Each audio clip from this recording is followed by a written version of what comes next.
Assalamualaikum warahmatullahi wabarakatuh. Tepangkeun nami abdi Ayu Oktaviani kelas 10 farmasi. Di dieu abdi bade nyaritakeun dongeng Gagak Hayam Kaputi. Aya gagak maling degdeg ti pamoyan.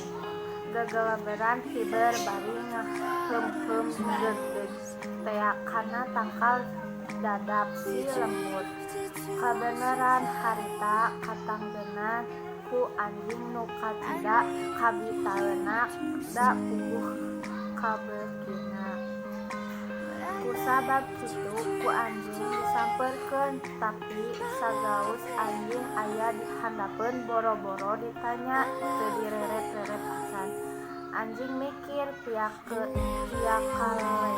supaya degdeg tea kapimiliki ku manehna. Saenggeus manggih anjing ngomong, leh aya manuk alus-alus teuing, pamatukna panjang bulu hideung, tapi manis lemes kitu. Manuk naon nya ngaranna? Kawasna mah moal aya tandingna dibandingkeun jeung cendrawasih ge moal eleh. Mimitina mah omongan anjing teh teu didenge, tapi saenggeus aya omongan moal eleh ku cendrawasih gagak atoheun pisan manehna kungsi bejayen. Cendrawasih teh manuk panghadena, tapi ceuk anjing manehna moal eleh. Kitu nu matak manehna ngarasa ngeunah ku pamuji anjing, malah ceuk pikiran deui asa hayang ngabagi degdeg jeung anjing. Ngan kusabab hese meulahna kahayangna teu kalaksanakeun. Anjing nempo beungeut gagak marah maik sanggeus dipuji ku manehna. Ceuk dimikirna pasti usaha hasil, ceuk dimikirna teh naha hese muji-muji keur ngakontal kahayangna. Kusabab kitu pong deui anjing lamun daekeun mah hayang nyobat jeung manuk nu sakitu lucuna.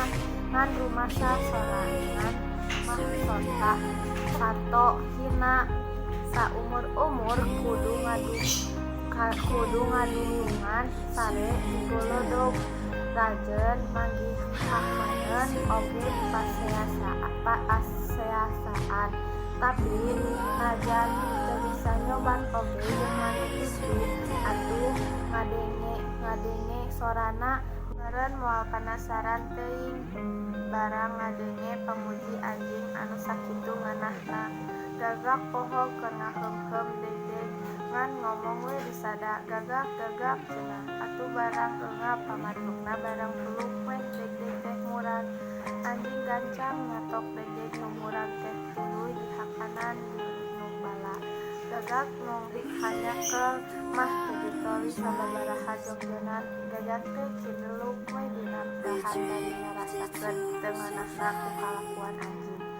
Manehna karek ngarti yen anjing muji gebeakan teh hayang degdeg nu keur diheum-heum ku manehna. Di dinya mah geleber gagak teh hiber kana tangkal kai rek neangan hileud keur ganti degdeg nu disotok ku anjing. Sakitu heula dongeng nu dicaritakeun ku abdi. Wassalamualaikum warahmatullahi wabarakatuh.